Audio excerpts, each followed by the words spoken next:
Not sure if you've tried. Yeah, Recording okay. progress. That's so annoying. Jeb, can you open the loci whiteboard and we can start drawing over there? Before it erases everything because it's a beta software. Mhm. Oh.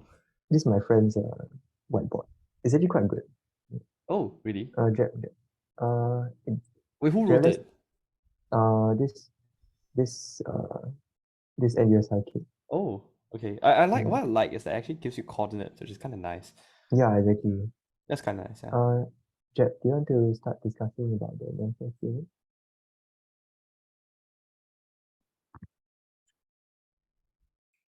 Maybe he's Okay. getting food. I think you're muted, so I think. Oh yeah, they are muted. Yeah. no, as in Oh not yeah, I'm muted. yeah, Sorry. Jeb. Yeah. Yeah, I'm Judron. Okay, sure. Okay, so maybe you want to let me know what you currently know first, then I know roughly where to start. I mean, I guess I'll have to refer to a video, but the basic gist is that the word like you can take the what is it? You have he evaluated he assumes that the measure is the same. Mm-hmm. D phi is equal to what is it? D phi Mm. A is equal to D phi alpha prime, Mm. and that under this this is one assumption. Mm. I don't know, and then and from this we can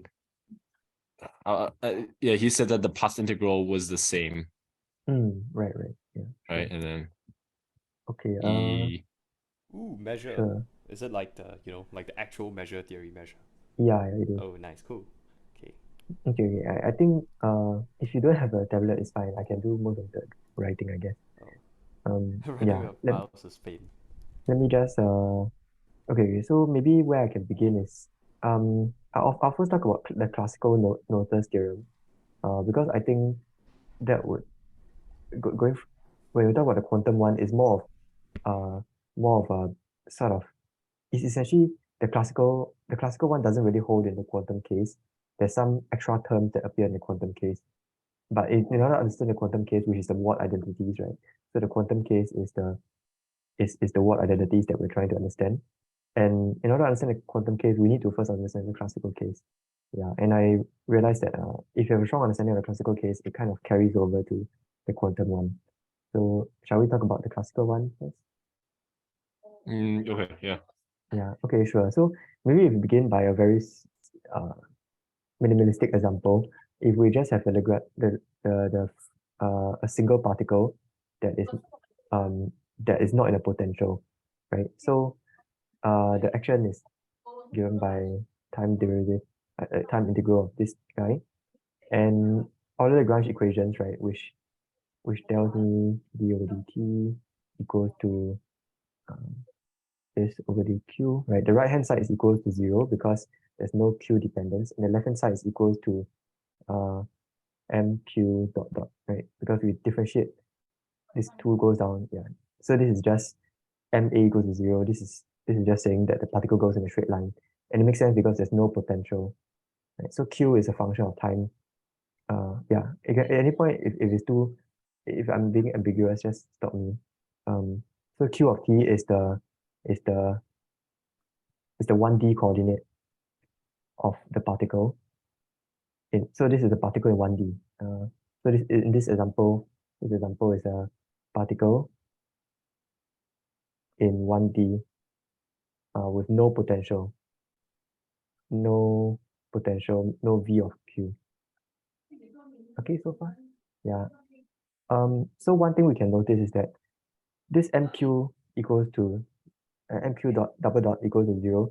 It can be, this is just MA equals to 0, right? But another way to think about it is this, right, equals to 0.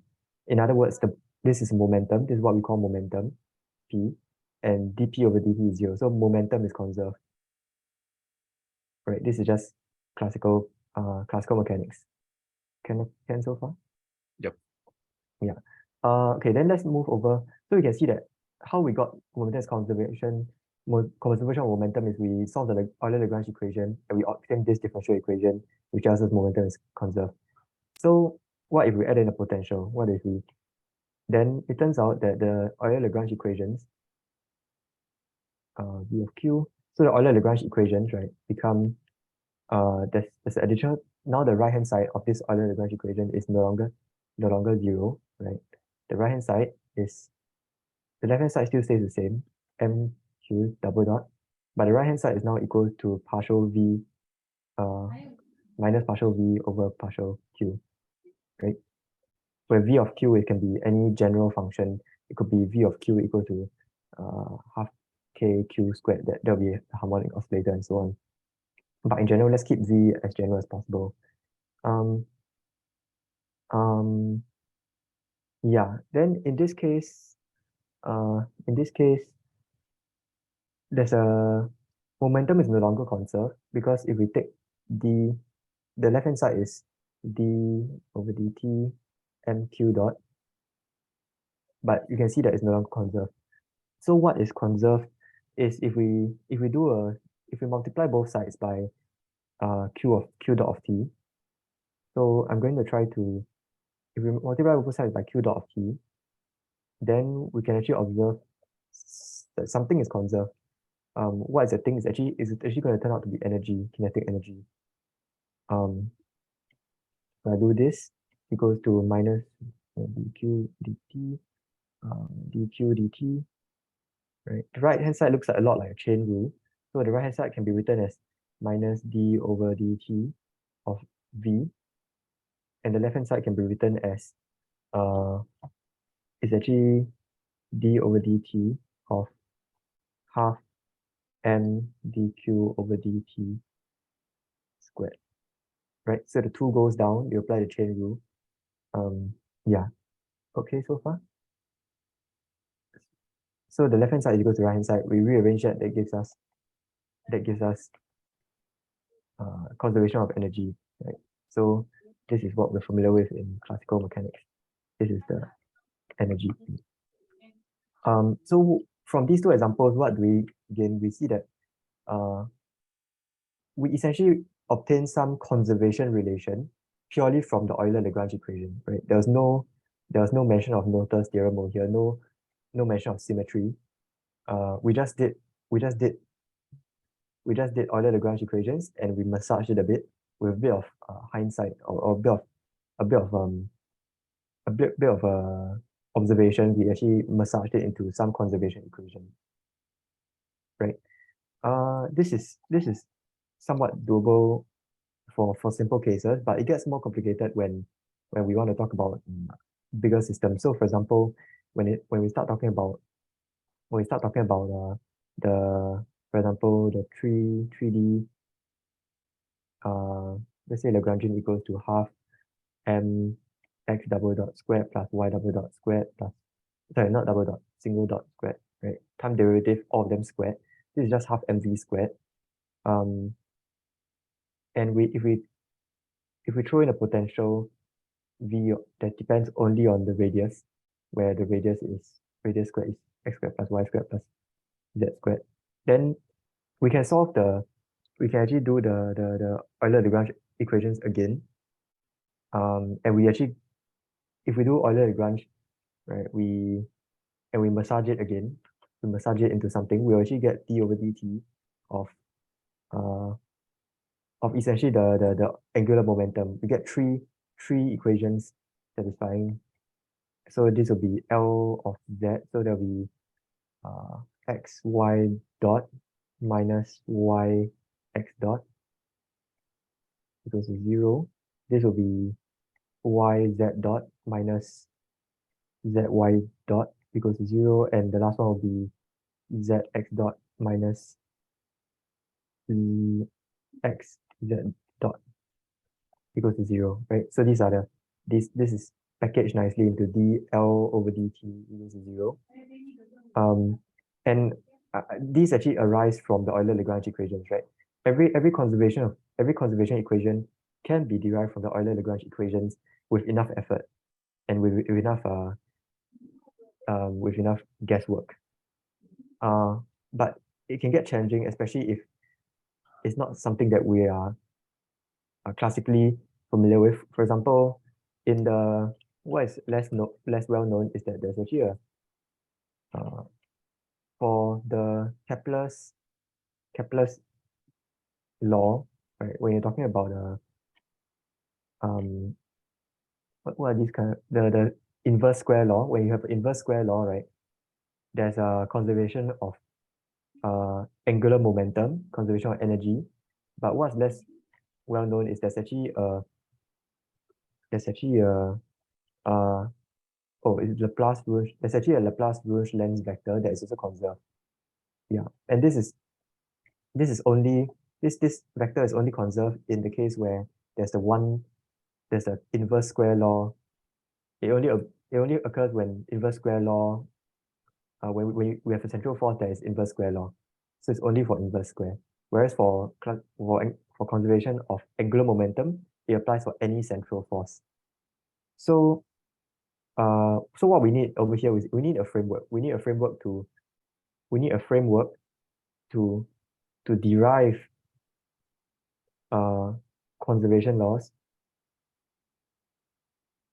from some systematic way, right? From the Lagrangian. And it turns out the answer to this is Noether's procedure. It's Noether's theorem, right? I'll call it procedure because it really feels more like a procedure that you are using to generate a conservation law. So what Noether's procedure or slash Noether's theorem tells us is that so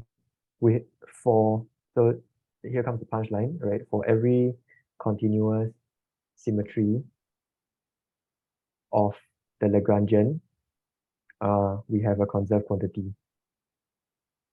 We have a conserved quantity. Yeah. Any questions at this point? How do you derive Noether's theorem? the x, y minus Oh, yx? Okay. We can derive it from the Euler-Lagrange equations. I can try to do it now. Let me just take a look. So, Oh, how do you it comes derive with a VR, or wait, no. if the VR wasn't there, this would still hold true.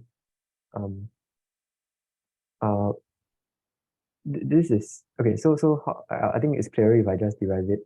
So Euler-Lagrange equations, there'll be three of them because there's three degrees of freedom, right? So for every degree of freedom, Euler-Lagrange equation will apply to that degree of freedom, and that will give you an equation of motion. So okay, I'm just gonna write it over here on the right a bit more where there's more space. So three Euler-Lagrange equations. And three Euler-Lagrange for the three degrees of freedom. So first one, right, is going to be the x version. So partial L over partial x dot d over dt minus plus is it? Oh, sorry, it's minus partial L over partial x equals to 0. So this one is just mx double dot. This one will be partial v with respect to partial x, right? Partial v with respect to partial x. But then that is given by partial v with respect to partial r and partial r with respect to partial x. Partial r with respect to partial x is equals to is 2x. Yeah, and that's pretty much it. Yeah. Okay, so this is the first Euler-Lagrange equations. I'm going to do let me see, I'm going to do the second one. And that should be enough to give us one of the conservation equations. Yeah, okay, so the second one will be similarly, right? It's exactly the same because the coordinates are pretty much the same. So second one will give me this equals to 0. Agree? Right. Okay, so let's try to use these two equations to obtain the first conservation equation. Okay, so we can take the first equation and multiply it by dx over dt. Wait, let me see. Let me think about it. Oh, we can multiply by dy over dt with x dot y dot xy double dot. Okay, I'm going to try to work in reverse. With hindsight, it's easy to work in reverse. So I'm going to expand this one out. X dot y dot plus xy double dot minus y dot x dot plus, sorry, minus y uh y double x double dot, and 1 is equal to 0. Let's try to show this. So these two cancel out. We just need to show that this is equal to, okay, so we take the first equation. We take the first equation times multiplied by multiplied by, sorry, I cancelled the wrong thing. It should be this one, right? Yeah, right. Thanks for pointing that out. Multiply by y, right? That will give me mx double dot y minus this 2xy equals to 0. And then the second equation multiplied by x, that gives me my double dot x minus this 2xy also with 0. And we see the subtract the 2, right? We subtract the 2, that gives us mx double dot y minus y double dot x, equals to 0. And so that gives us the conservation equation. So okay, so basically, if we didn't know this in hindsight, what we can do is we apply the Euler-Lagrange equations. We can do this sequence of steps where I multiply by y and multiply by x, seemingly unmotivated, right? And then I get this equation, and then from this I can multiply. I can add in a. I can add a x dot y dot, and I can minus y dot x dot. That's equals to adding 0, right? And then I wrap it out into this nice equation. So I can find so this series of steps, starting from here, right? The Euler-Lagrange equations. I hope I've convinced you that starting from here, we can go to here, right? Over here, and then from here we can go down to here, and we can do this, and then that can lead us to here. With enough hindsight, I mean, with enough trial and error, we can obtain the conservation of angular momentum from the Euler-Lagrange equations. Yeah. Does that make sense? Yep. Yeah, but clearly, maybe the first one, the 1D particle was easy enough to derive, but this is much less motivated. And if you talk about the Laplace Rouge length vector, it's even harder. So we pretty much have almost no chance of deriving that manually, unless we really got big brains. Yeah. Yeah. Okay. So we need a frame. It'll be best if we have a framework, because then we can, for new systems, we can just apply the framework. It turns out the framework is Noether's procedure or Noether's theorem, and continuous symmetry will turn out to be able to generate such stuff. So, okay, a bit of terminology. When we have a continuous symmetry, whenever we have continuous symmetry, we are mainly talking in the context, or rather, the foundation, the mathematical foundation for that is going to be the language of Lie groups. So the math foundation is always going to be Lie groups. And specifically, we're going to deal with a concept called generators. So symmetry, right? A symmetry of a system. So a symmetry is a group element G of our Lie group big G, such that, right, essentially if we apply, we apply G, right? Okay, maybe I'll use the mathematical language. If we have a Group action.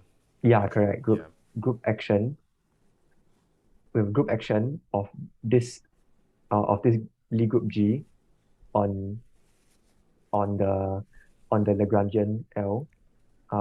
That's what I mean by symmetry, right? It leaves the physics invariant. And okay, let me just spell invariant properly. And And it turns out the nice thing about having a continuous symmetry, right? A continuous symmetry means that there is continuous symmetry in math. In math, a Lie group is a group, right? Which means that the elements of the group can be composed with one another to form new symmetries of the group, right? So if I have a Rather symmetry, new elements because it's closed. Yeah. yeah, if I have a symmetry A and a symmetry B, I The can AB is a member of do the group. Yeah. A, I can do B, I can do A after B, right? And then it will still be a symmetry. But a Lie group is more than just a group alone. A Lie group is actually a manifold as well. So a manifold essentially encodes the continuity part. It Okay, I think encodes we the have to continuity part. specify that it has to be smooth here. Yeah. Yeah, Yep. yeah, okay, fine. Smooth Yeah. manifold. Uh, Smooth manifold encode. And so continuity is defined, it is more rigorously defined in topology, but continuous roughly means that from our from our uh from our identity group element. So inside the group, right, there's a element of the group that is the identity element. We usually denote it E. E of G. And this E, um, it basically doesn't touch the Lagrangian at all. It doesn't change anything. It's called the identity. And what's nice about having continuous symmetry is that we can talk about elements of the group, elements of the group G that are very close to the identity, which means that we we change the group action is very, very small. And in the context of physics, actually means is what it actually means is basically Taylor expansion. So here's an example. So let's say I have a coordinate x, right? And let's say there's a continuous symmetry, the translation, right? Translation is a continuous symmetry because A can be any real number, right? And the real number is a continuous line, right? We can talk about, yeah, so that is a translation. We should probably So define continuity, honestly. Like, uh otherwise it'll be confusing to keep talking about continuity without that foundation. continuity, Yeah. Do you want the uh topological one or do you want the analysis one? Or do you want like the sequence? mm, I have two definitions. Which one do you want? Which one do you think would be more useful here? I think the topology one will be more Okay, interesting. so like if f is so basically a function is continuous, right? If it maps, basically if you take the pre-image of the set of an open set, it should Actually, be open. it's a bit different in this case because we're Is it talking not? about the R itself being a smooth manifold. Yeah. R is a metaphor. Yeah, that's fine. Yeah. Like I said, that's the same. It works in R also, right? Like Mm, let me I'm gonna let me quote exactly from this mathematical textbook. So okay, okay, maybe so I think okay. it'll probably be better if I just show more Oh, yeah, examples. yeah, good for Yeah. example. So just say Okay, yeah, so like what I said, right? Yeah, like if you take the yeah. pre-image of open subsets open, yeah. Thanks for the suggestion. Yeah. Okay, so that's an example of a continuous a group action, right? Another example of continuous group action is going to be the rotation. So let's say I have X and Y. I can do a rotation, a 2D rotation, right? Uh, on on on X and Y, and that corresponds to applying a matrix sine theta, cosine theta, sine theta, right? On X and Y. And we know that this is continuous because theta is a element of 0 to 2 pi, and 2 pi actually is identified with 0. So theta is a continuous parameter. So essentially, whenever I talk about continuous symmetry, it just means that it's a symmetry that has that can be parameterized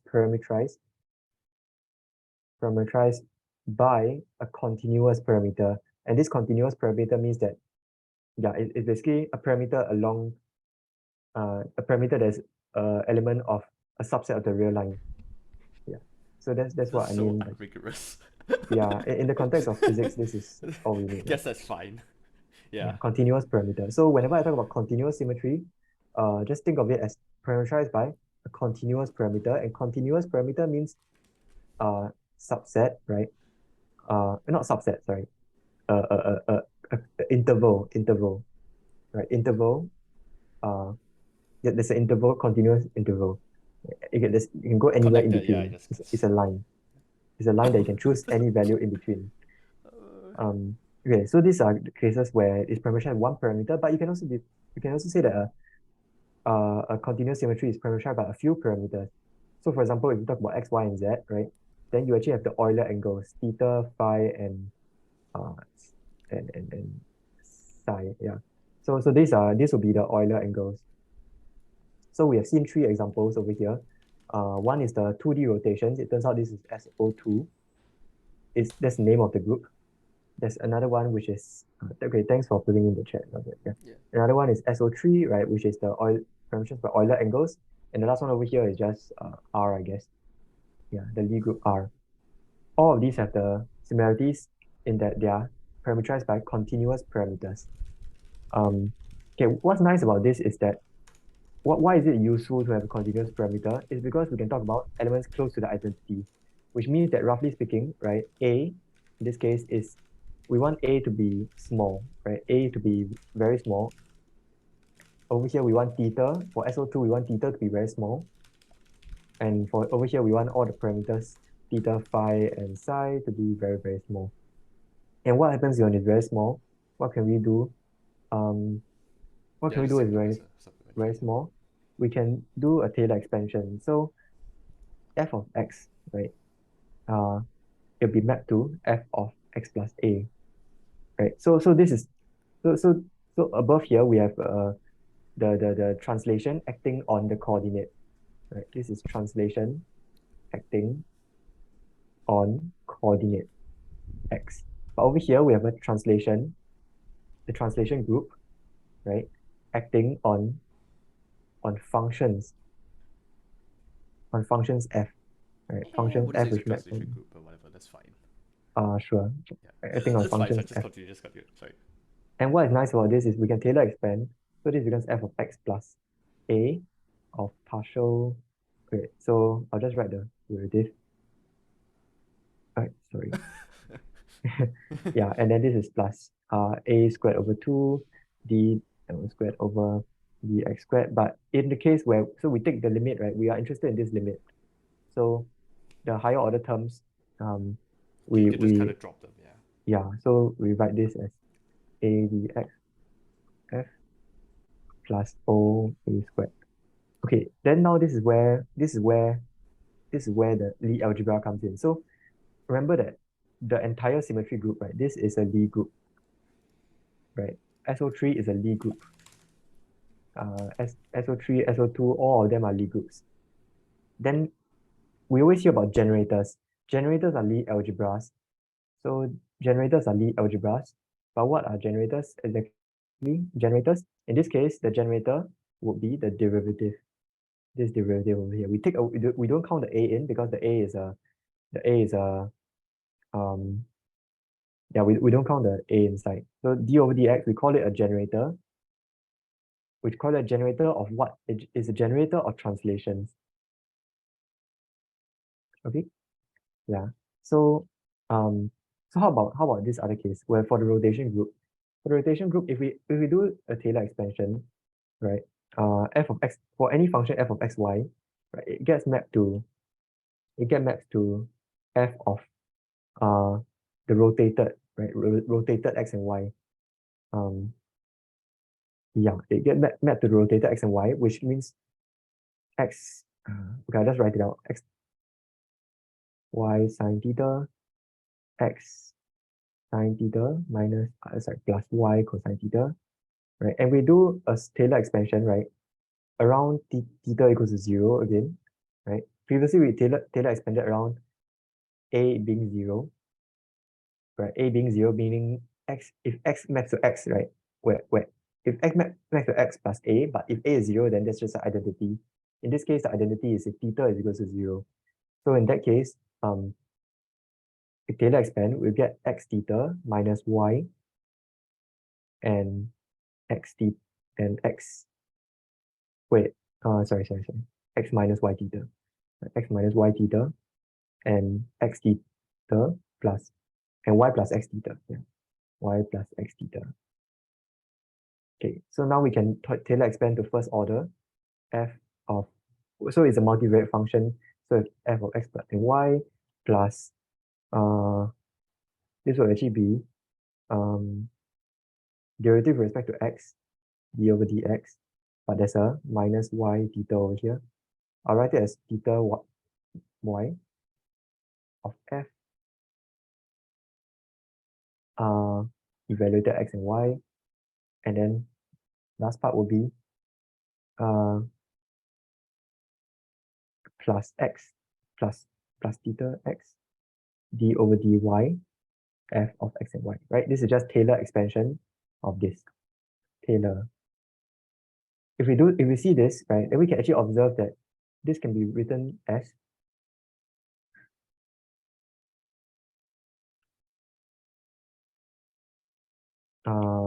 okay, I'll write it as x dy minus y dx f of x and y, right? So this is what we call the Lie algebra element.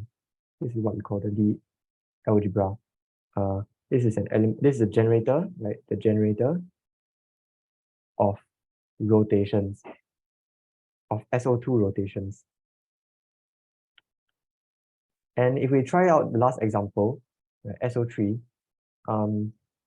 we're actually gonna, I'm not gonna derive it because it's much more involved, but I can search SO3 generator and there's gonna be 3 generators. There's actually gonna be 3 generators. So let me find it. The 3 generators are going to be, so you see Lie algebra. So the 3 generators are actually going to be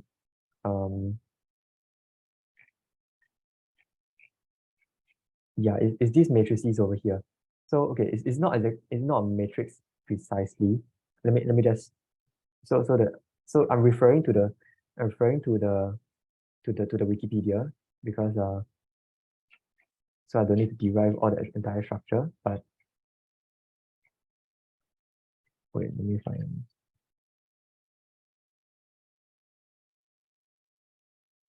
Yeah, so these matrices actually tell you so for SO3, the generators are x, y, z. So there'll be x d over dy. So L of z is going to be L of z is that this generator for the rotations about the z-axis is going to be x dy, x d over dy minus y d over dx. Then for generators about x-axis is going to be the y d over dz minus z d over dy. And for generators of the y-axis, for rotations about the y-axis, is going to be z d over dx minus x d over dz. Yeah. So if we actually expanded the Euler angles, the rotation about if we actually expanded this in 3 parameters, is in the 3 parameters, right? Taylor expanded around the 3 parameters where we take all of them to be small, we actually get these generators. So what are these generators useful for? They can be used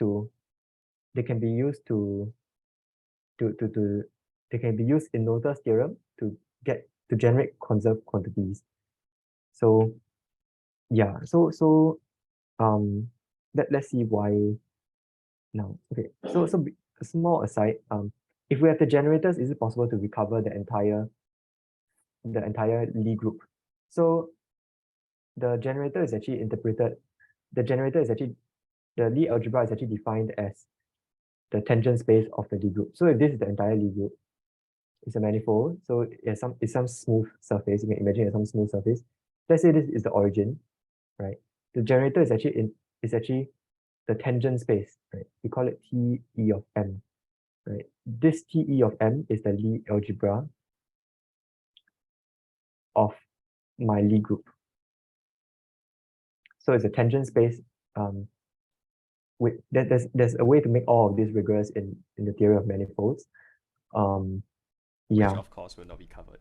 yeah. Okay, so in order to get from the how do I get from element of the 10 from the Lie algebra to an element of the Lie group? Okay, this should be TE of G, sorry. TE of G, and this should be T of G. M is generally for general manifold, but G is for Lie group. So it turns out this map is actually the exponential map. And it's the exponential map, it's a bit of a generalization of exponential map. So we always see in maybe we have seen things like exponential. I mean, the first thing we learn is exponential of x equals to the Taylor expansion, right? So 1 plus x squared over 2 factorial plus x cubed over 3 factorial and so on. But then as we go to higher math, we saw that exponential can actually take in complex numbers now, right? And how we understand that is this is equals to e to the r, e to the I theta, and then this guy called Euler came along and he said that this is cosine theta plus I sine theta, right? And that's how we generalize Hold up. Hold up. Did you just plug that into that? I think you meant to say R plus I theta. r plus I theta. Yeah, because Oh, like right. Or like just say like A plus BI, right? Like I'm assuming you're just trying to take r e to the r. I mean you're exponentiating Wait. everything again. Don't know.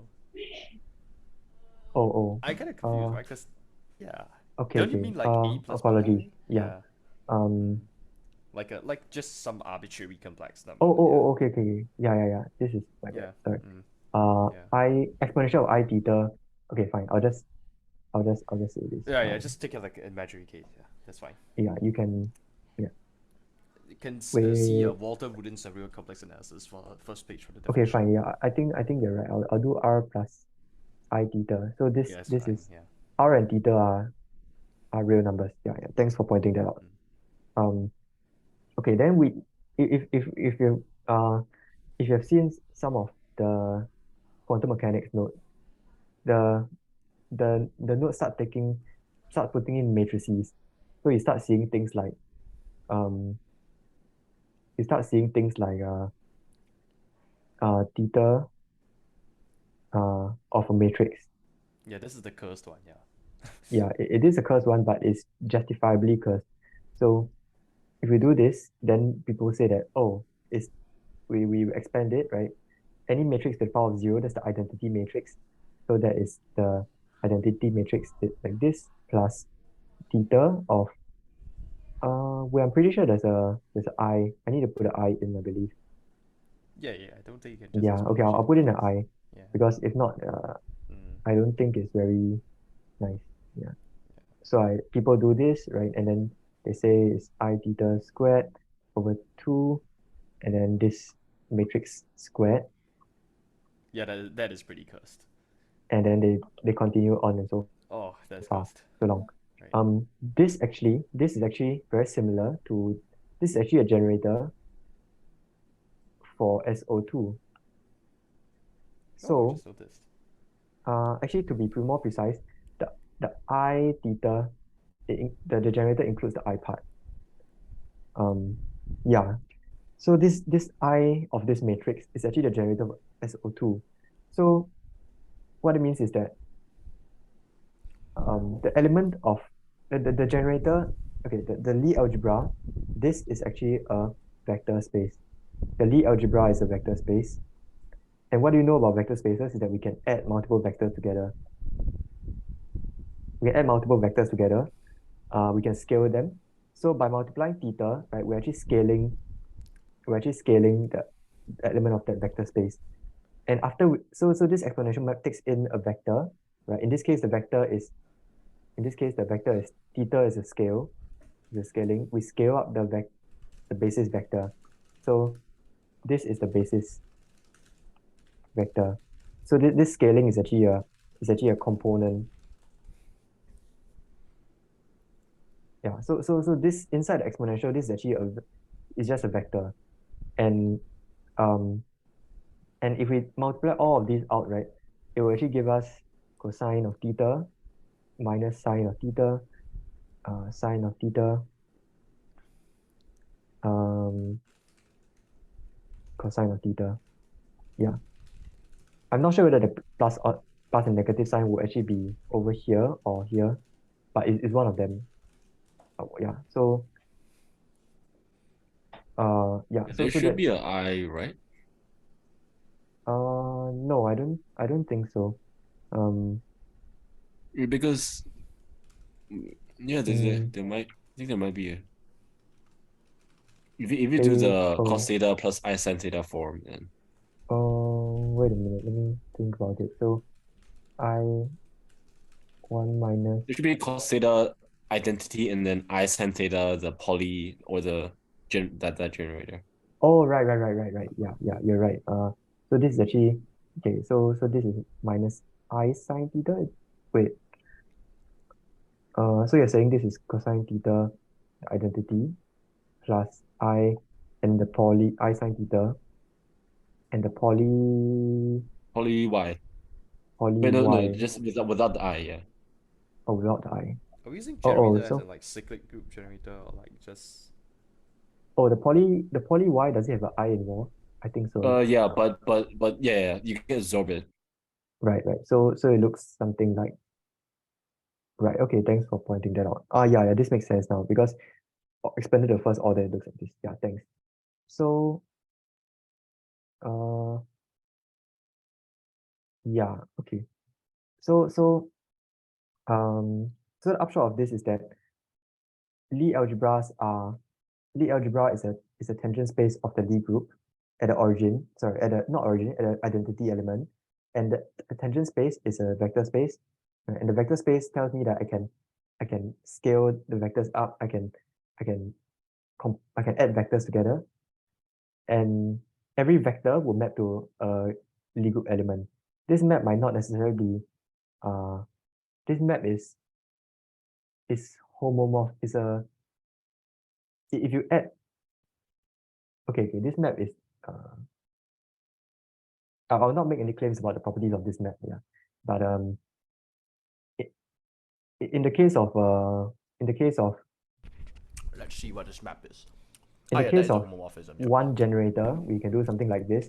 But in the case of multiple generators, like for example, if we have the SO3 rotation, we have multiple generators, then we have to apply the Baker-Campbell-Hausdorff formula. So that's where this comes in. So this is telling us the exponential of uh the exponent the exponential of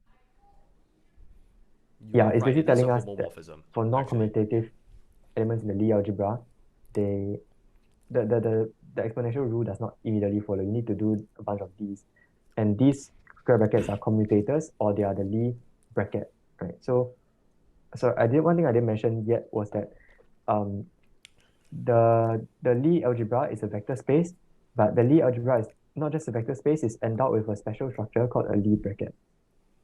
And Lie bracket is a bilinear form, bilinear product, I guess. Bilinear product. Okay, bilinear it's a bilinear map, it's a bilinear map that takes two elements of the Lie algebra, TEG, and gives you an element of the Lie algebra. So um for for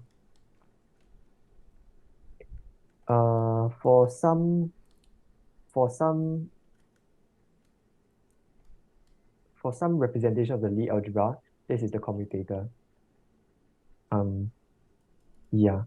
So if you actually take L of x and L of y, if you take L of x and L of y and apply them, L of x, L of y to a test function f minus L of y, L of x of f, right? You actually get L of z f. And so one can kind of say that L of x and L of y, when you do the commutator, you get L of z. And one can actually further derive that L of y and L of z, right? It gives you L of x, and the last one will be L of z, and L of x gives you L of y. Um, yeah.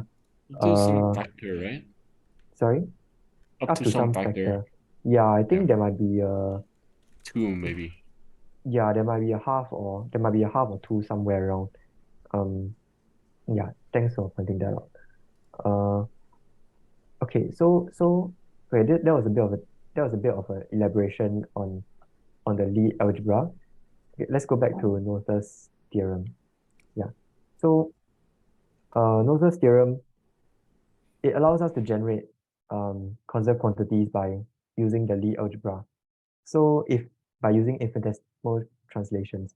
So something I've understood recently is let's say how do I interpret Noether's theorem? Okay, let's say we have a path Q of t, and let's say this path is the stationary path. Okay, let's say this is the stationary path. So the axis over here is time, and sorry, what did I write? And the axis over vertically is time, and horizontally is the position, right? The Q. So if this is a stationary path, okay, we need to work in some Lagrangian. So let's say we are working in Lagrangian. I'm just going to choose the simplest one, Q, like this, right? So we can see that Q maps to Q plus A, right? Where A is a constant, right? Is a constant, right? It doesn't vary with respect to time. This would give me, this is a continuous symmetry of the Lagrangian and hence of the action. So this allows me to translate the entire path, right? Every point in time, I translate it by the same amount, A. Okay, so on like this. And then that will give me another path, which I'll denote in orange. This other path is also stationary. Yeah, this other path is also stationary. And so this other path stationary by the fact that this is a symmetry of Lagrangian. That's nice. But there's something we can exploit about this. What if I choose the black path, right? So the stationary path, but what if I choose to perturb it only in some region? So I'm going to construct a new red path. It's going to look like this. So I'm going to choose to let it go. Choose to let it go for some amount, and then after that, right, I'm gonna choose to make it deviate from the path, and then after that, it's gonna follow along the orange path, which is also a stationary path, and it's gonna go back. And it turns out that this would actually generate this path that I chose is actually going to generate the conserved quantities. So specifically, let's pay attention to the yellow regions. Okay, I'm not sure if you can see the yellow. I'm going to choose blue instead. Let's pay attention to the blue regions.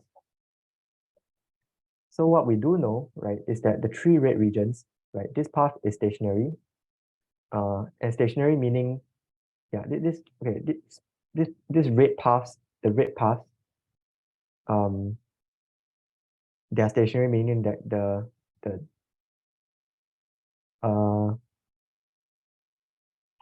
stationary, okay, meaning that if I try to they did not by following along this path, if I perturb it a little bit, the red paths they do not contribute anything to the variation in the action.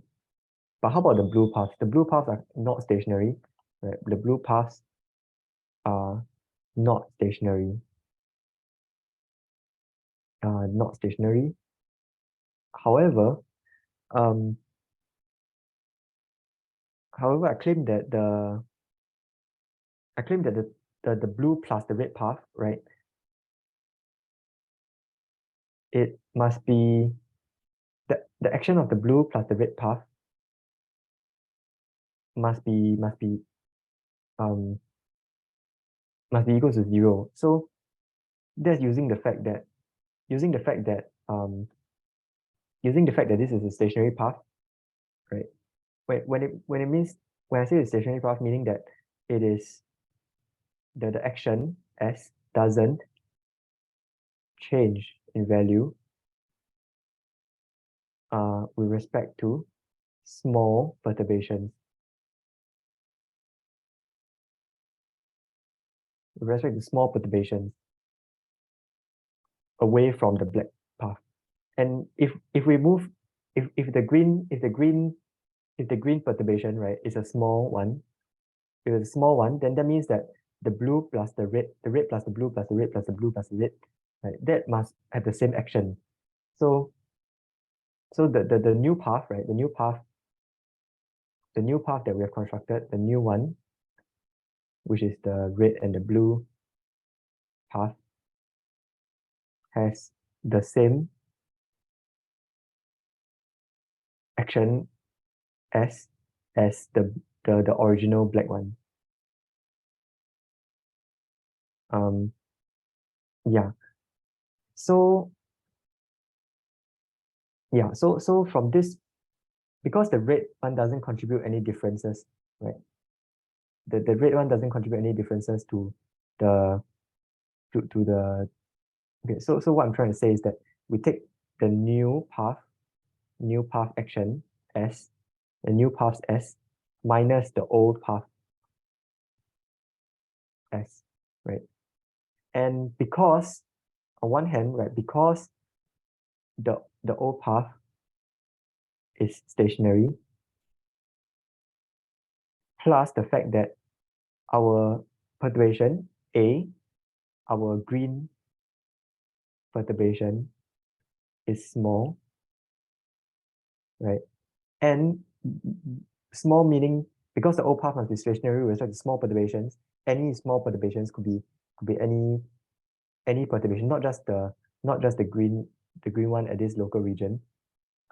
Because of that, we know that then this difference, right, must be equal to 0, because delta S is equal to 0.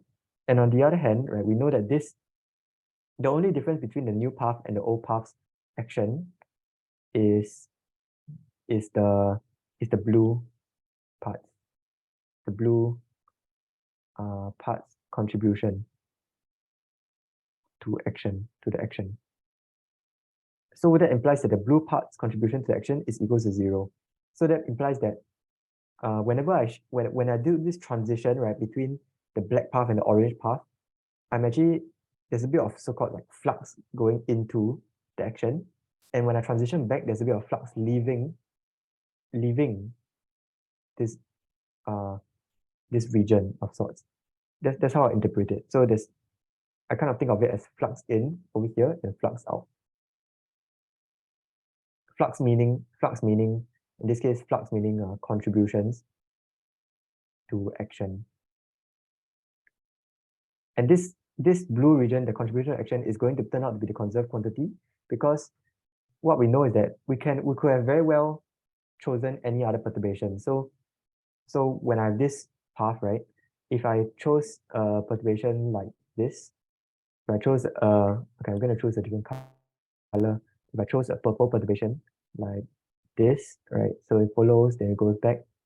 Or if I chose another perturbation, if I chose the yellow one, I chose, let's say it goes like this, let's say it kind of perturbs, it comes in a bit later, right, it goes like this, and then leaves at the same time, right, all of any choice, any perturbation that I could have chosen at any time, right, the flux in would equal to the flux out, because the whole argument just now can be repeated for any perturbation. That's what I mean by any test function.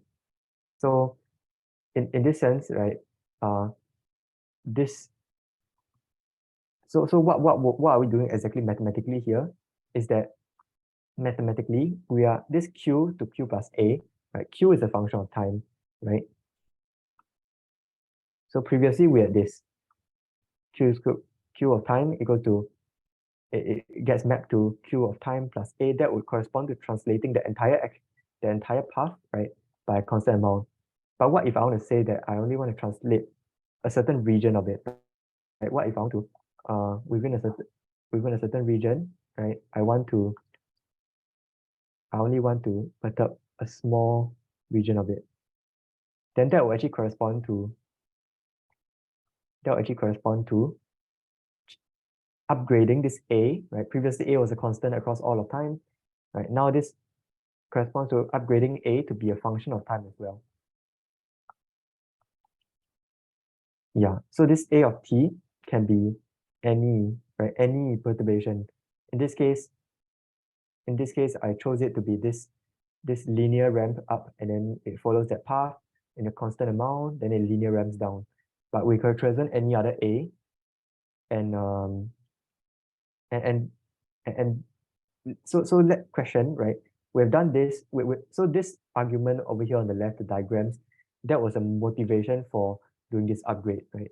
All this was motivation for doing this upgrade from the parameter A to the parameter A of t. So now the constant parameter depends on the function of time, but of course this, right, is not it is going to cause issues in the Lagrangian, because this, we know that this, the constant shift, right, the constant shift is a symmetry of the Lagrangian, but this time varying shift is not necessarily, in fact, it's not, right, it's not a symmetry of the Lagrangian. And how does the Lagrangian change, right? If I have mq dot squared L, the original Lagrangian is this. After that, the Lagrangian is going to be half m d over dt q plus dA over dt squared equals to half the original Lagrangian, half q dot squared plus plus 2 2, so that would be q dot a dot and then plus order a squared, right? We don't care about order a squared terms because we are dealing with small a's, because a is a small perturbation. So yeah, so a is an element of the Lie algebra, so we don't care about the higher order perturbation. So so we see that this is what happens. How does this affect the action, right? The action will now become, right?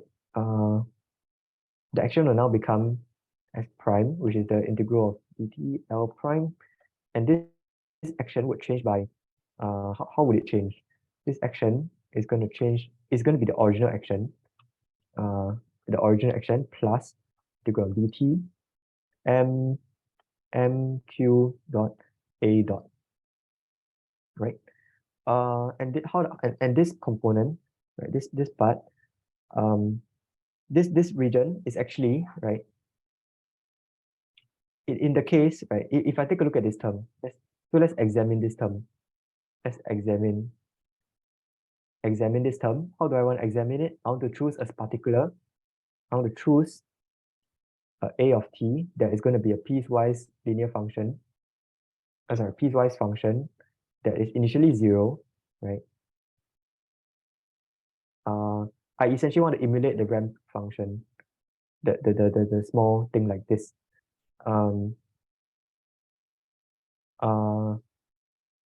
Okay, never mind. The procedure is going to be quite long.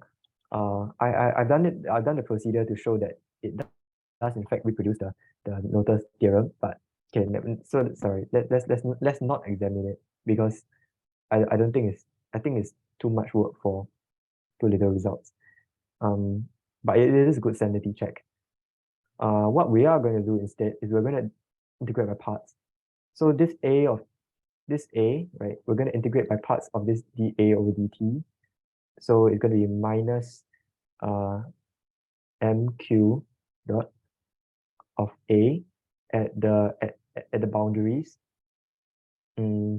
At the boundaries, so t n and t start plus oh, sorry, I think this is a plus sign minus integral of, it's a, so d over dt mq dot a, from t start to tn as well. Okay, so this a, right, evaluated at endpoints. In this case we want the a to vanish. So what we can go back over here, and when we upgrade this a of t from the original a, right, we can say that we upgrade it in a way such that a of t is equals to 0 at the endpoints. So a of t e and a of t s is equal to 0. So this is just additional condition that we put. It's additional condition that we can put on A from the start. And if we put a condition, then this becomes integral of T S T E, right? And then, okay, so what do we observe now? We see that it's dt of something, and this A over here.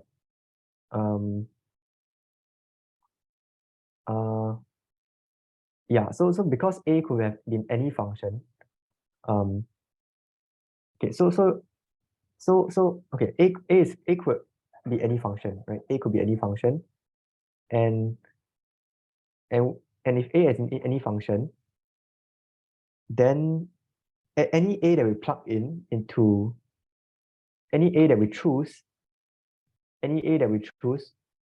to perturb the original path by a time varying function, it will cause the action to change from S to this quantity, right? This delta S. This is how choice of A would affect how much the action changes by. So this is where we are going to apply the stationary path part, right? So far, when we did this upgrade, right, we didn't when we did upgrading from A constant to A of T, there's still one more condition that we can use, and that is that okay, let me just spell it out clearer. So action S changes, it actually changes depending on our choice of A of T, right? We can choose any function. How the action changes will depend on the choice. However, if Q of T is a path, is a stationary path, then we know that Q of T then we know that the action S, right, of Q is stationary with respect to small perturbations, right, small changes to the path Q of T, right? Q of T, we know that it's invariant with respect to small changes to the path. And so that will mean that this action, so this is fact 1, this is fact 2. Fact 2 implies that the action S is invariant under any choice of A of T. And the fact that it's invariant under any choice of S of A of T, right, means that this integrand must be equal to 0. Yeah, and this we see is just the conservation of momentum. So let's recap a little bit what I tried to convey over here. From the very beginning, we wrote down some Lagrangians. We solved their Euler-Lagrange equations, and we showed that there is some conserved quantity, but as we deal with more complicated Lagrangians, we realized that these conserved quantities are harder and harder to get from the equation of motion, from the Euler-Lagrange equations alone. So we wanted to come up with a procedure to create these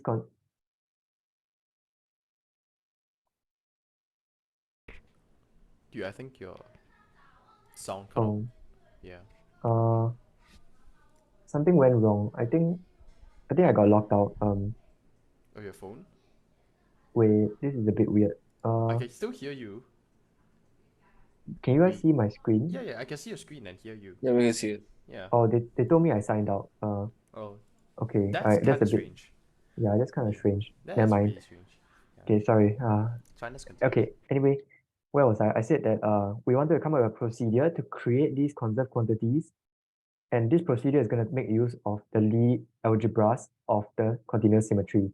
The continuous symmetry means that the symmetry is a group, right? Continuous means that it's a manifold as well, and continuous symmetry means that it's a Lie group. A Lie group is a group plus manifold.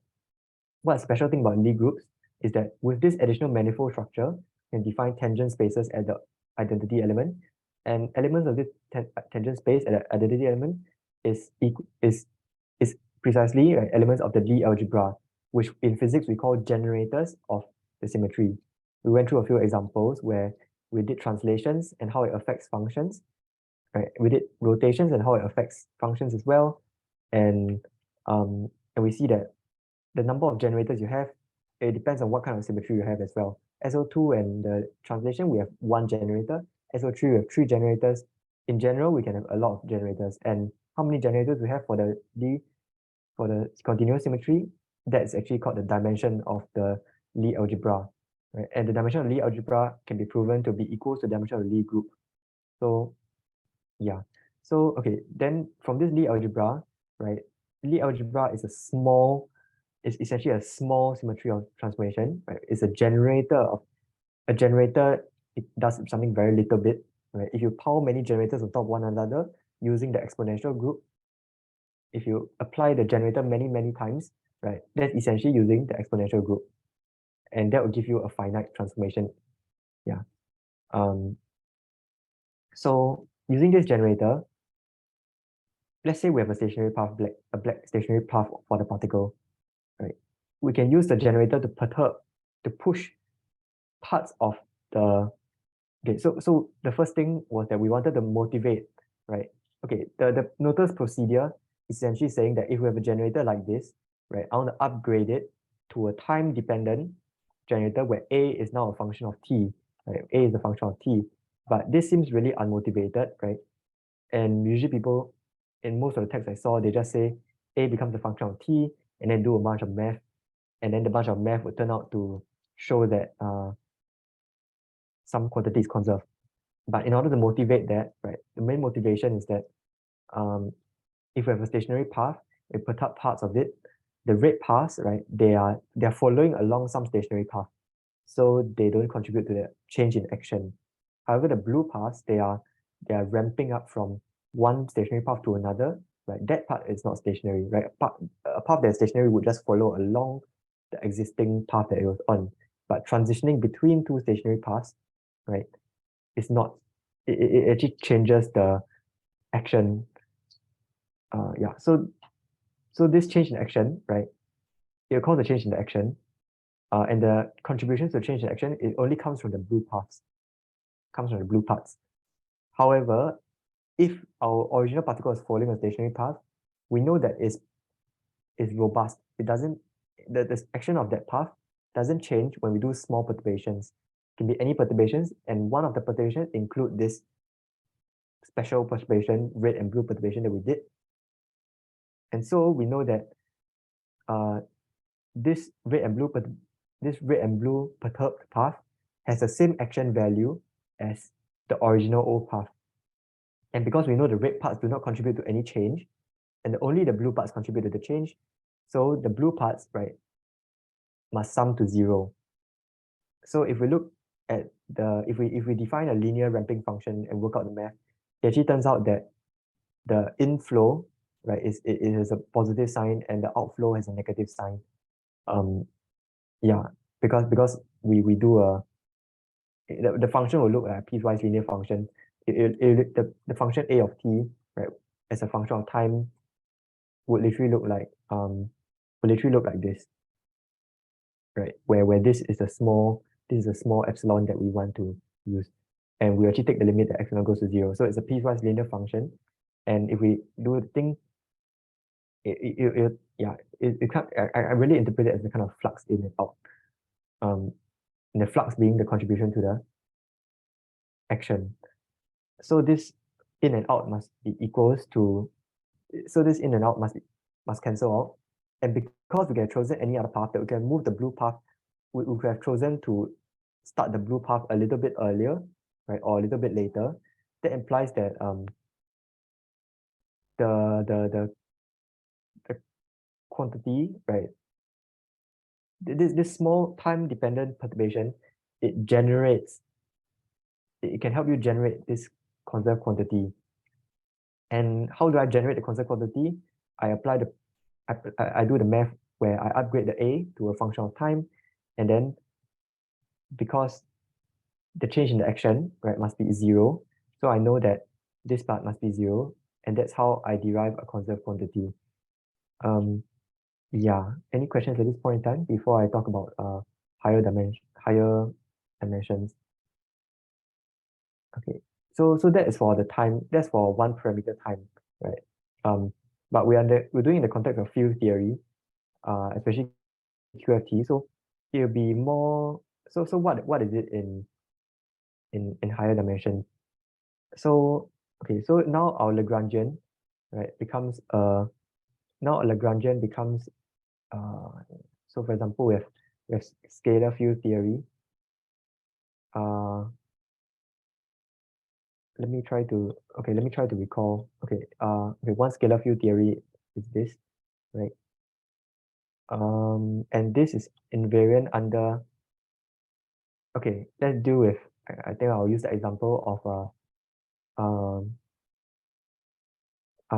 complex scalar field theory. So I'll add a mass term. So I'm going to need to complex conjugate, right? So it's defined as this. So this is invariant under phi maps to phi e to the I alpha of phi, right? And then the conjugate field will map to minus I alpha of phi, right? Where alpha is a constant, right? This is nothing but U1 symmetry. U1 symmetry. So okay, so this U1 symmetry, infinitesimally, infinitesimally,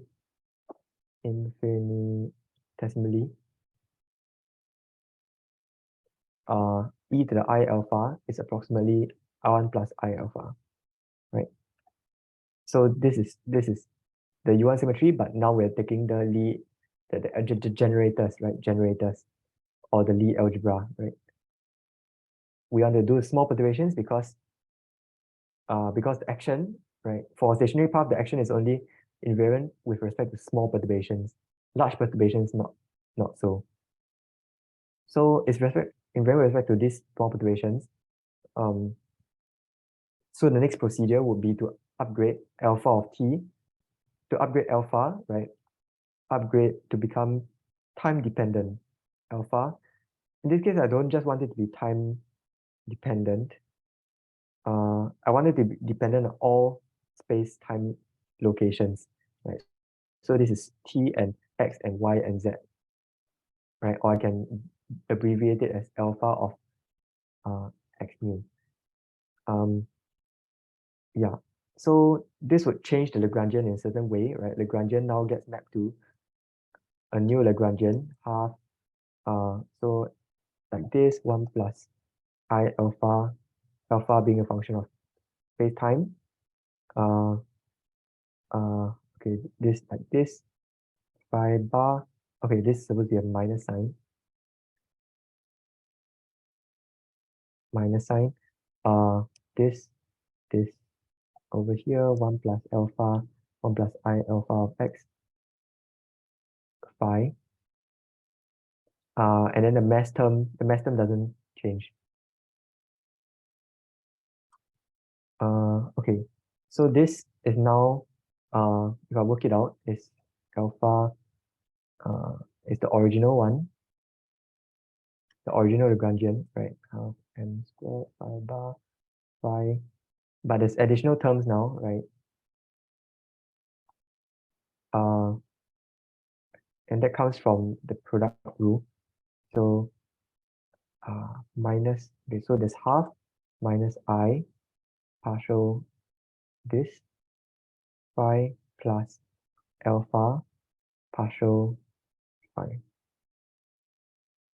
Yeah, please correct me if I make any mistakes over here, because this is the new calculation that I'm doing.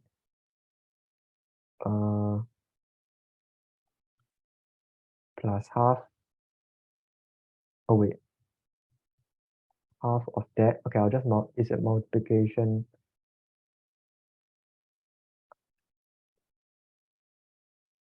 New I with minus I becomes 1. Am I doing something wrong?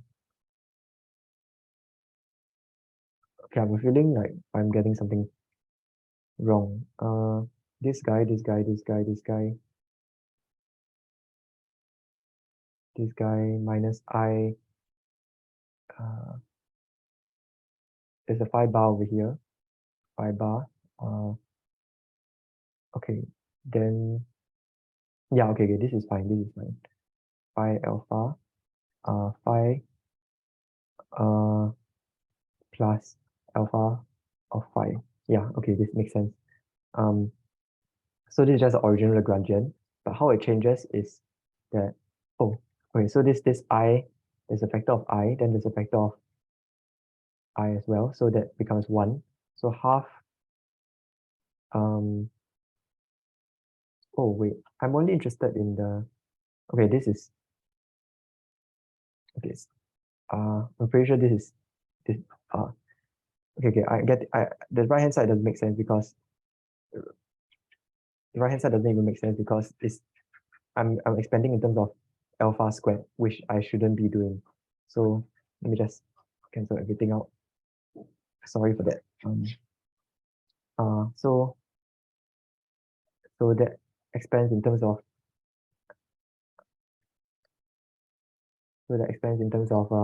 it goes to half. Okay, I'm just gonna do it slowly. Half phi minus I this thing minus I alpha derivative of phi bar. Okay, and then the other side, right? So I shouldn't try to skip too many steps. If not, I'll get confused. Phi plus I alpha derivative phi plus m. Okay, so this would give me the original Lagrangian. Okay, never mind. I'll just expand it out because I'm kind of cautious now. Phi with respect to this, plus. Okay, now I only want the terms that are first order in alpha, so that makes my life considerably easier. So minus I alpha phi bar phi yeah, minus I alpha this phi bar phi plus this would be phi bar phi bar phi bar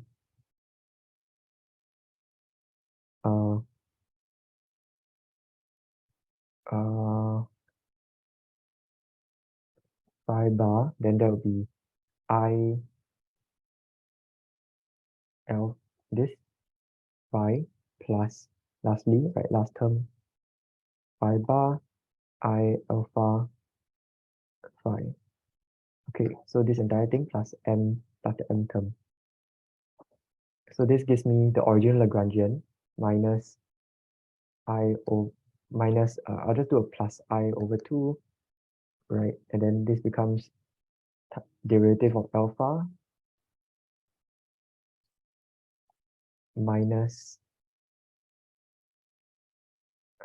alpha. Okay, so this cancels out, right? This term cancels out with this term cancels out over here. This term cancels out over here. And this becomes minus of, so it should be minus of, okay, yeah, so this should be correct now. Yeah, this should be right, yeah. So we see that the Lagrangian changes by this amount, right?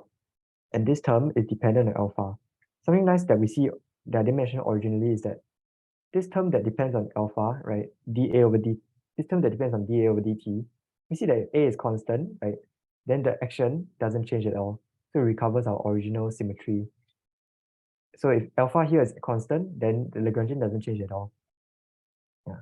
So in the general case where alpha is not constant, right, the symmetry, the time, the position, the location dependent symmetry would now change the action by some non-zero amount. So s prime equals to the original s plus integral of minus I over 2. Oh, it's not with respect to time, sorry.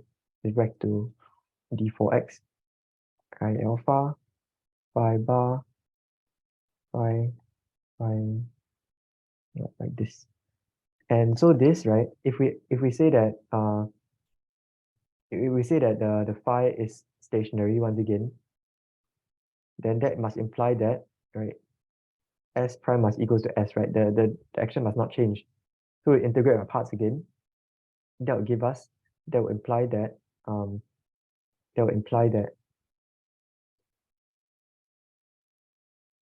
partial derivative of our denoted j mu goes to 0. And this j mu is precisely this part. And if we canonically quantize this, it'll turn out that this j mu is actually the current. It's actually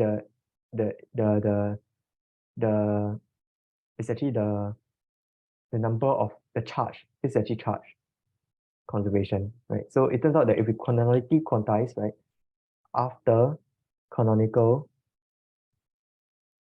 quantization, it turns out that this equation is actually conservation of charge. And what is charge, right? Charge is the number of particles minus the number of antiparticles. And that because complex, remember previously I said is complex scalar field theory corresponds to a theory where there's antiparticles. And what do you know about antiparticles from science? We know that antiparticles have negative, the opposite charge, right? A positron has positive charge. So the total charge is going to be the original charge, right, minus the number of antiparticles, which has opposite charge. So it turns out that this actually gives rise to that idea. So previously I had a path, right? Previously I mentioned the path picture where you locally perturb it. So what would be the similar picture over here? The similar picture would be perturbing a region of space-time. So I can only draw a 2D manifold because I have a 2D screen. But what that corresponds to roughly is that I imagine there's a pillbox, right? Pillbox that a region, right, that I elevate a region from there. I elevate this region, and now the flux, the action flux goes through this boundary. So in general, right, for a very general discussion, whenever I have a Lie algebra, it changes the field in some way. So phi maps to the something. So I'll just call it 1 plus 1 plus epsilon of the Lie algebra. Let's just say the Lie algebra generator is T. This is a general case, right? This epsilon, initially epsilon is a constant. If epsilon is a constant, then, right, the Lagrangian is invariant under this symmetry. However, if epsilon is dependent, right? Epsilon now depends on space-time, then the action, the Lagrangian will be changed by some amount, right? L prime, and the action is going to be changed by some amount as well. d4x L prime. Then we invoke the equation of motion to say that the action, because it's an infinitesimal transformation, right? It's a local perturbation, is equals, it doesn't change, the action doesn't change. And this L prime is actually going to be equals to the original L plus some quantity J of mu, the derivative of epsilon of x. Right. So this one, we will integrate using by parts, right? Will give me this minus integral of this j mu, right? E of x d for x. And because e of x could be any test function, that's what I mean by test function, then s equals to s prime must imply that this equals to 0 everywhere, right? So this equals to 0 everywhere. If we choose a region to integrate it over, then we can apply Stokes' theorem. We can apply Stokes' theorem to tell us that it integrates over a boundary, right? So initially it's over some region D, now it integrates over a boundary region. And okay, and this will be the this region D, this would be the boundary region. I'll just call it dA, or rather I'll call it n j of mu dot dn of mu equals to 0. Yeah, so this is now using Stokes' theorem we can get essentially an idea of a charge. Yeah, okay, this is much longer than I expected. But what does Watt identities have to do with this? Watt identities essentially this conservation of current, right? Everything we derive is local, is classical so far. If I want to derive an analogous statement in quantum field theory, anything quantum, right? One way to look at it is using the path integral formulation. And when you do things in the path integral, right? So anything quantum, right? All your things become operators, right? J becomes an operator, right? Previously, J was equals to, if J was equals to this quantity over here, right? If the fields phi now become operators, then that will imply that J also becomes an operator itself. Of course, we have to do with normal ordering and all those kind of ambiguities. But one way to deal with it directly using the path integral formulation is to put it in the path integral. So any quantity that we wanted, right? Now we're saying that if I integrate with respect to e to the is, right? I want this guy to supposedly equals to 0. Yeah, but this not okay. So this, it turns out, can be shown to equals to this. This turns out to be true. However, right, if I want to say that this partial of j is equal to 0, divergence of j is equal to 0 for all as an operator equation, right? This is not strong enough. So if I want to say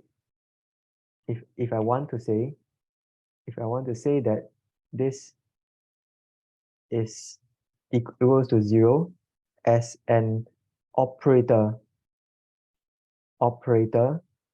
equation, right? Then I must make sure that any other operators that I insert into the path integral,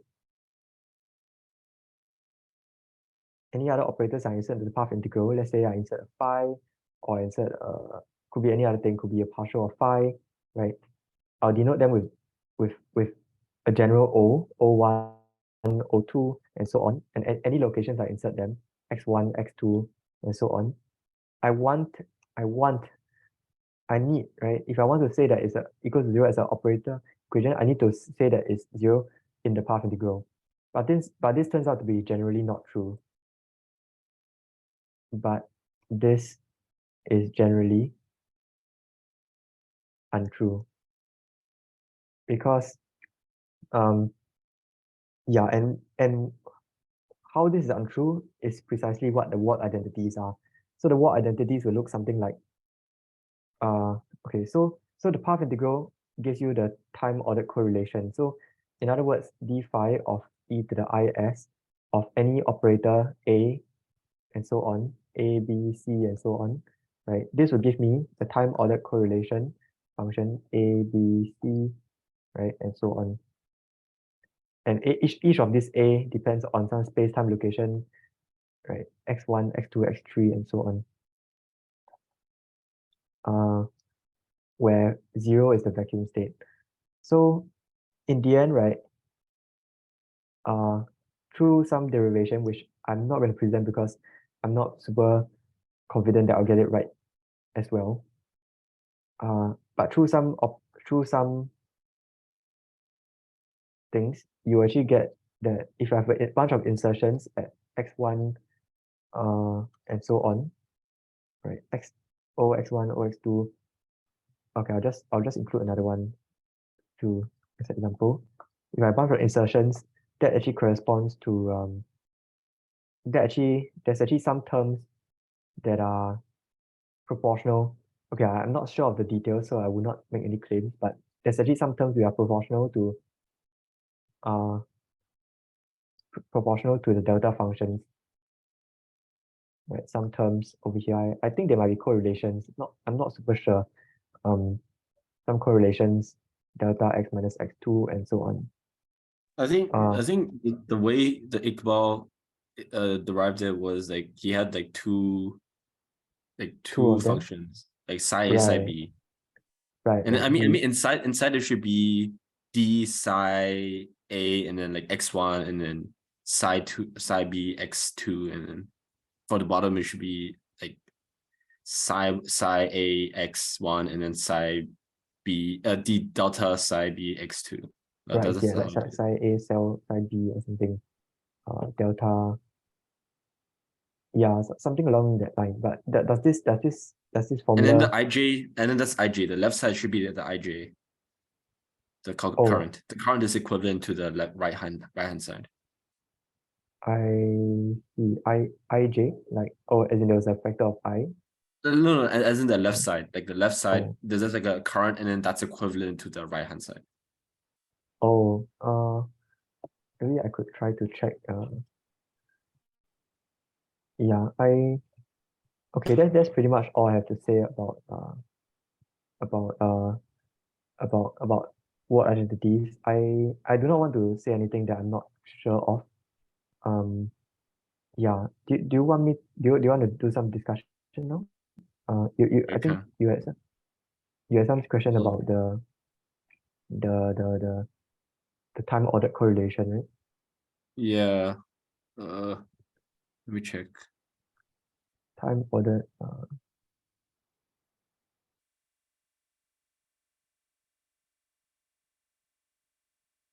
Yeah, time ordered. Yeah, I see here. Yeah, something like that. Yeah. Yeah, right. So, yeah, so that there's some delta terms. That is it. That like what is the zero t a x1 b x2 meant to represent? Zero, like the expectation value. Yeah, it's meant to represent the expectation value. So we know that in a general quantum state, let's say we have a state psi, if we have an operator a like this, right? This is the expectation. It's the expectation value of of a, right? E is the expectation value of the operator a when applied to the state psi. So this is saying this is known as the time ordered correlation function. And let me try to see if I can do a short derivation if I'm sure of what I'm doing. So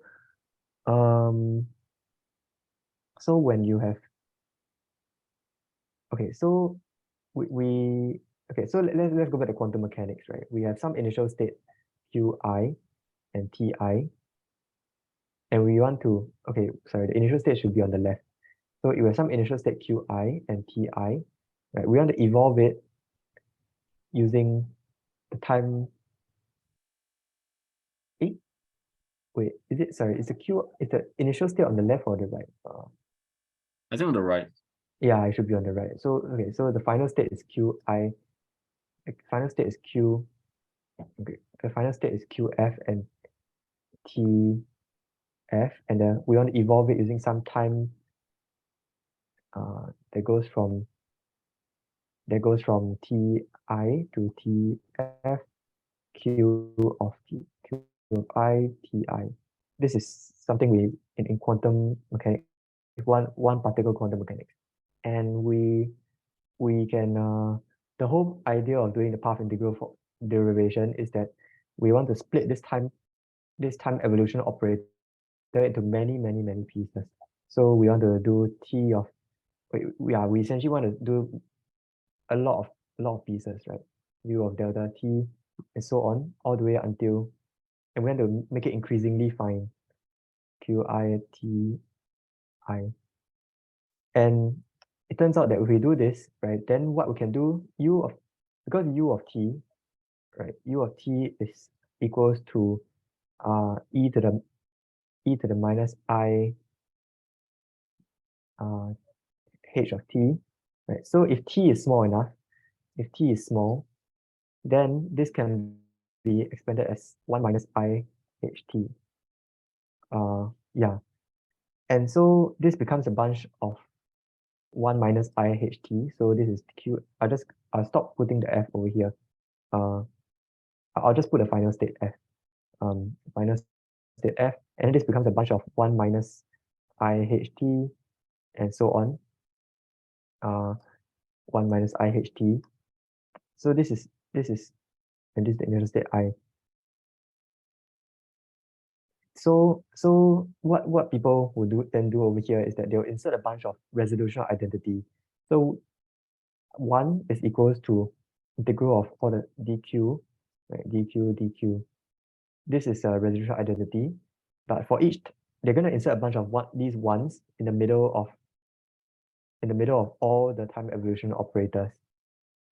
So they're going to do this a bunch of times between every time evolution operator, they're going to insert it. Then that would actually lead us to, so they're going to insert these ones, and because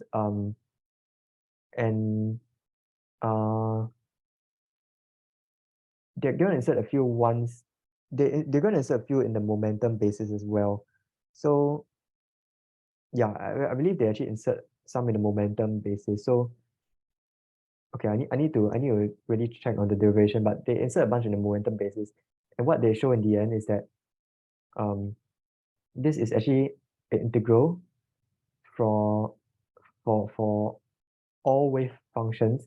So the wave function at time ti, right, equals to the so it ends up integrating over all possible wave functions, where the initial and the final wave functions are precisely the ones that we want.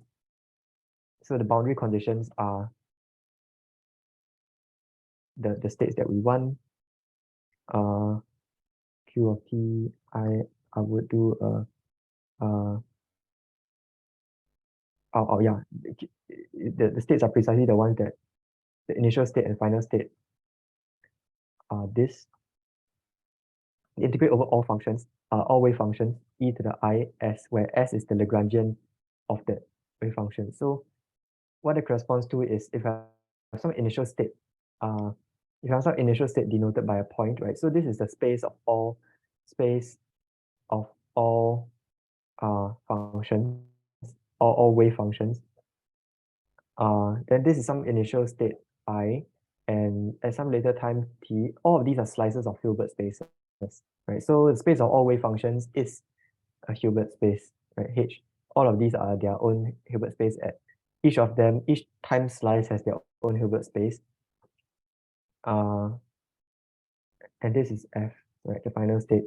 So this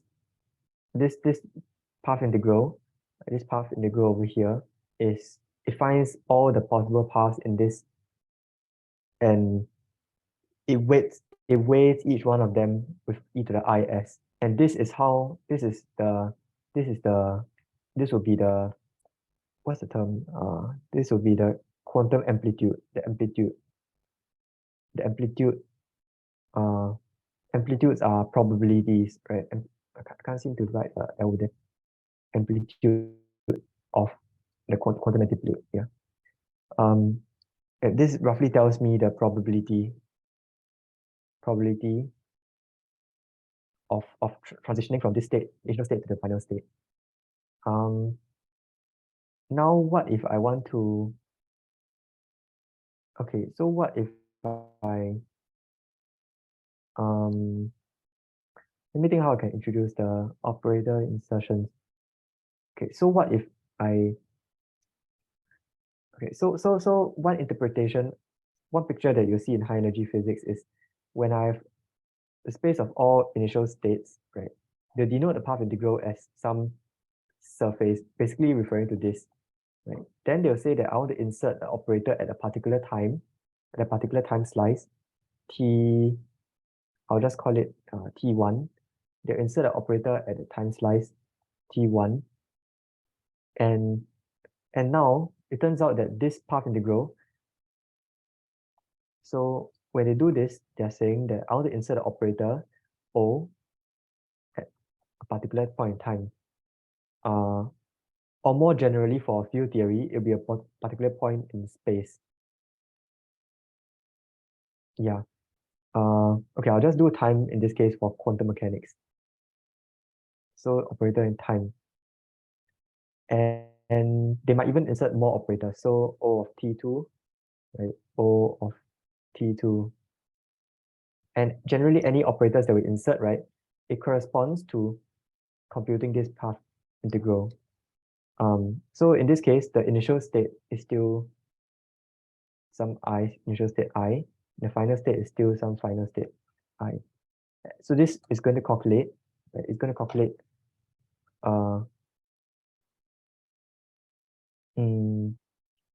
so question, what does this calculate?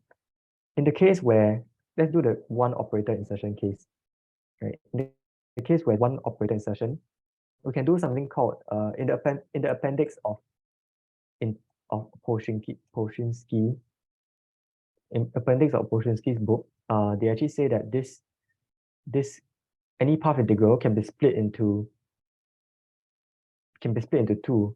So what that means is, to be precise, right, d phi e to the is, right, it integrates over all initial states I and all final states.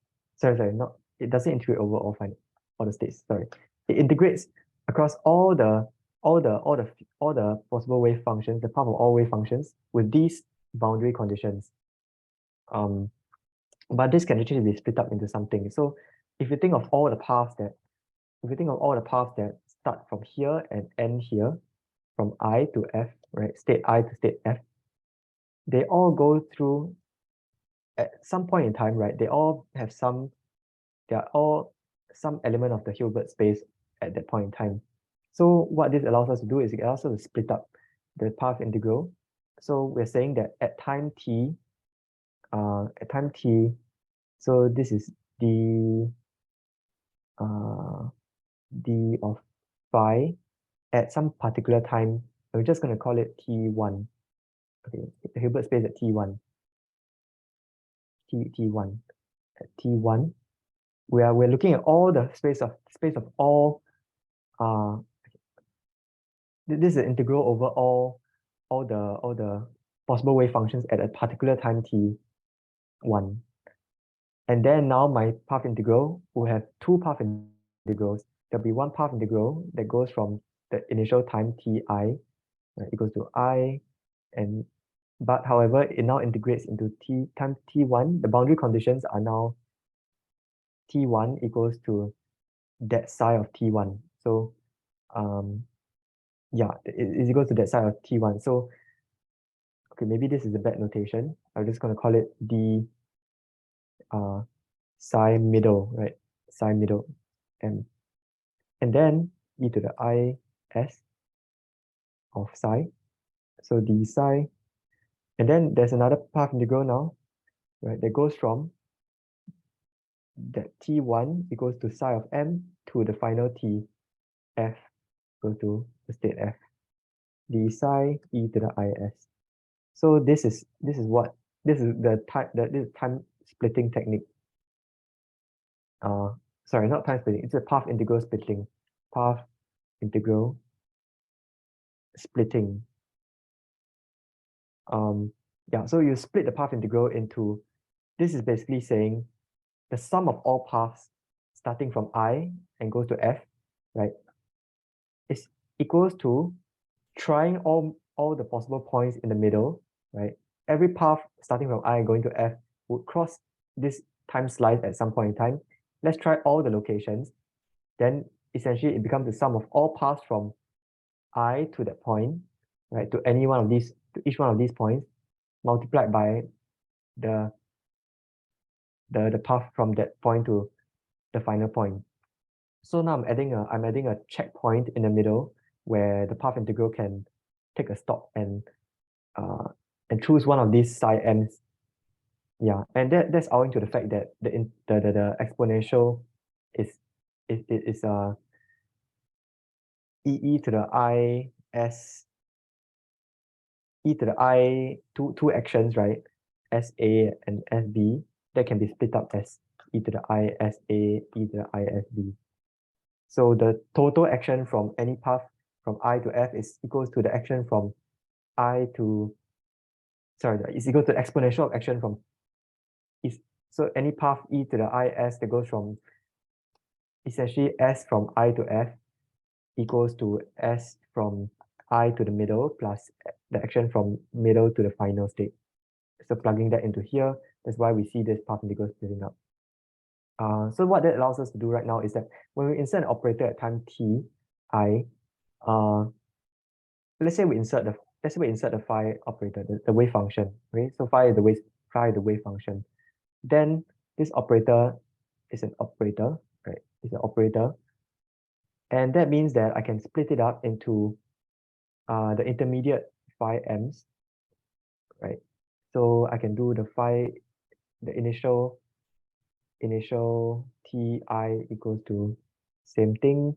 Sorry, ti equals to I t middle, t1, right? T1 equals to phi of m d phi e to the I s d phi this t1 equals to phi of m psi t f equals to the final state. Now I can do this, right? And then now I have the operator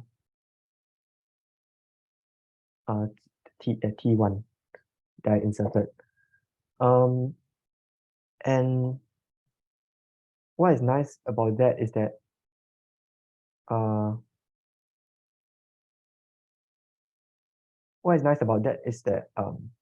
I've essentially previously when I did this entire procedure, right? I inserted a bunch of resolution identities and stuff. Now in the middle of it, right, at a particular time, I've inserted my phi t1 over there. When I've inserted my phi t1 over there, right, there's going to be there's a resolution identity that's over there that looks something like this. Yeah, the point is that by putting the operator at that point in time, right, the resolution identity will have a state there that is an eigenstate of this. So essentially phi of t1 of some state phi at time t1, right? That will pick out precisely is this the eigenvalue. So this is the operator, right? It's the linear operator. This is the eigenvalue. And when we pick out the eigenvalue, right? An operator doesn't commute with the other operators, but the eigenvalue does. It's a commuting number. So now essentially that allows me to take it out, right? So now the entire thing becomes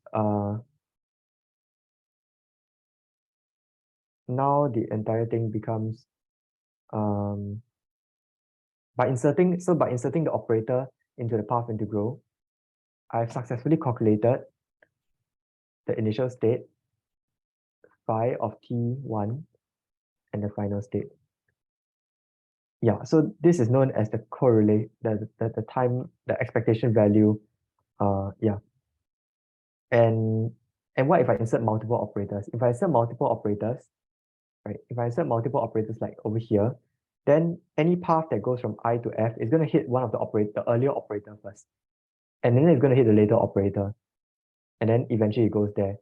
So essentially, if I insert the operators, wait, sorry, actually maybe I shouldn't put it at a particular location over here because the operators are inserted at a particular time. So they're not inserted in a particular, okay, because the horizontal slice over here, the horizontal slice is referring to the space of all possible wave functions. So I shouldn't insert it. So it's more like I should insert it, the operator is inserted at this time slice. The reason why we see some diagrams having, insertion at a particular location is because that usually that one is that's when they have a path integral over wave functions that are functions of space and time. So yeah, so if I insert operators at particular time slices, right, the earlier one will come first. So essentially that corresponds to d phi e to the is t1, t2, and so on, right? Now, we're tempted to say it's the initial state. Right? So I integrate from the initial state to the final state. But I'm tempted to say that it's the initial state just like this, right? So it's each of the operators t2 in complete analogy with completely parallel with what we did over here, completely similar to what we did over here. However, realize that even if I inserted the operators into the path integral in the opposite direction, so even if I swap t1 and the two operators, initially O1 and O2, right? Initially I inserted, let's say I inserted O1 before, I inserted O2 after O1 on the right of O1. Even if I swap them around, right? Even if I swap them around to O1,